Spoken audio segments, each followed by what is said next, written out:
Hello, hello. Welcome to Kinks and Beats Daily. I am your host, Tony Fry.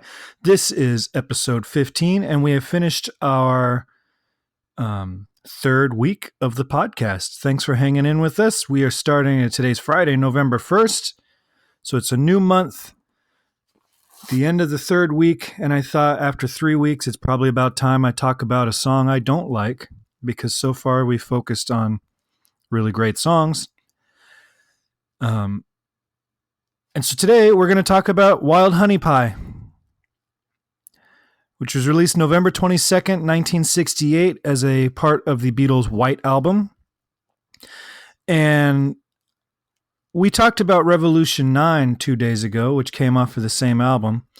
And this might surprise some of you. I'm going to speak higher of Revolution 9 than I will speak of Wild Honey Pie. At 52 seconds long, Wild Honey Pie manages to be the most self-indulgent waste of musical talent on an album that's got 30 songs on it, one of which is a sound montage in Revolution 9, one of which is a lullaby in the style of, Disney's classic cartoons sung by Ringo. One of them's about a box of candy. One of them has a name. Her name was McGill, but she called herself Lil, and everyone knew her as Nancy, which makes no sense. I mean, and don't get me wrong, I love the White Album. It's, at different times, my favorite Beatles album.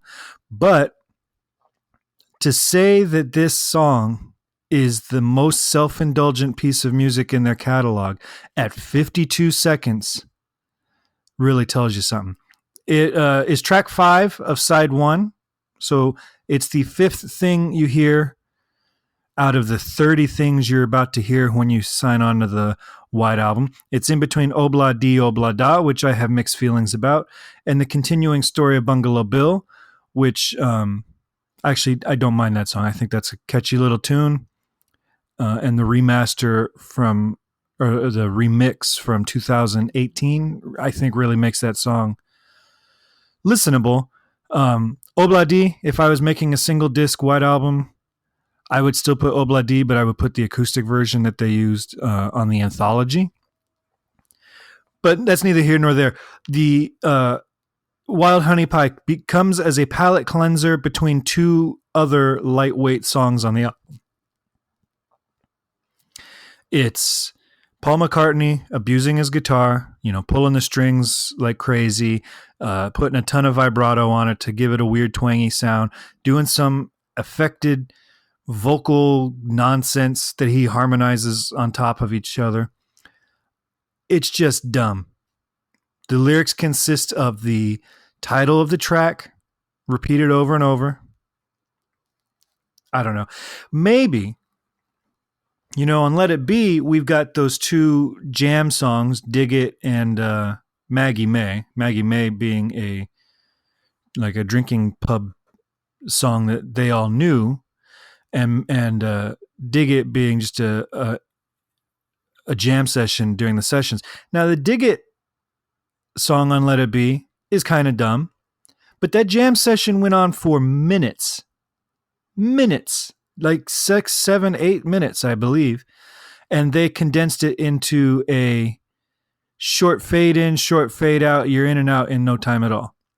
Had Wild Honey Pie been a short little tack on to the end of a song in the way that Can I Take You Back Where You Came From, or whatever it's called, is tacked on to the end of Cry Baby Cry, maybe I would have different feelings about it. But to give it a designated spot on the first side of your double album, talk about self-indulgence.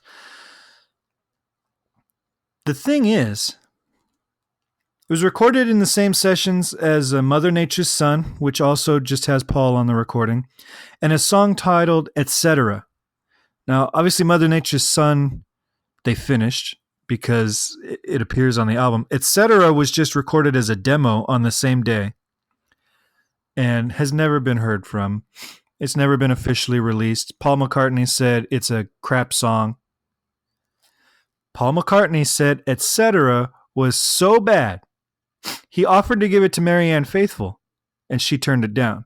So it was so bad that he still offered it to somebody else, but was not good enough to be included on this. But Wild Honey Pie made the cut. How horrible is this Etc. song? So there's that.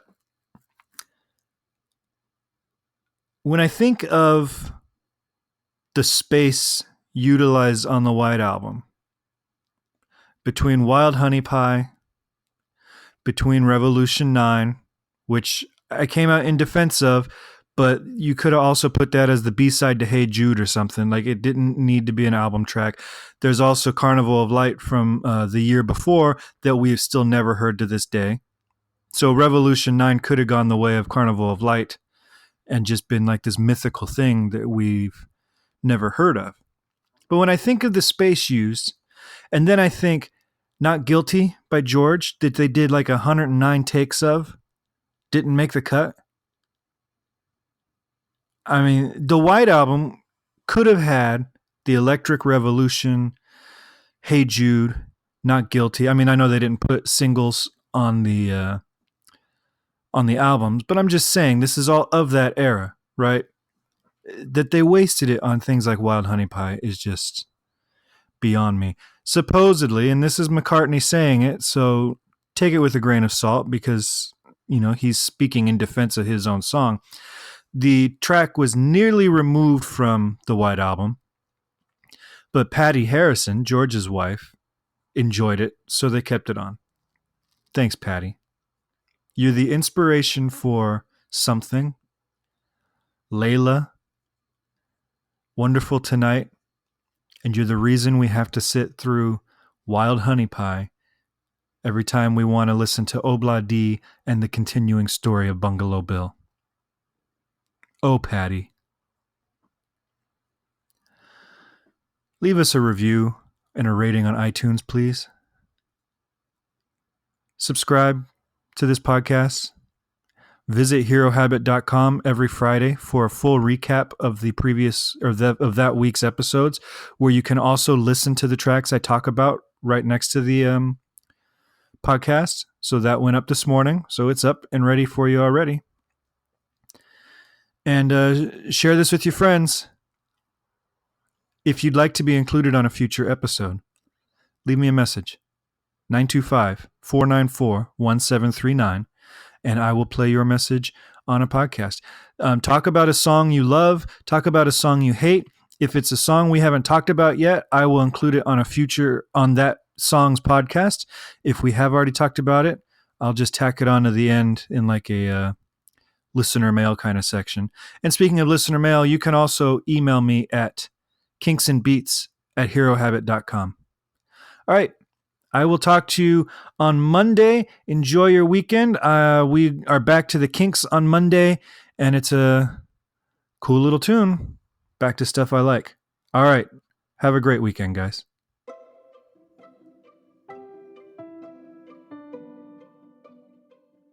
This podcast is presented by the Hero Habit Podcast Network. Swing by herohabit.com today to comment on this episode and poke around our growing database of sports and pop culture news, reviews, and collectibles. herohabit.com. Collect your heroes.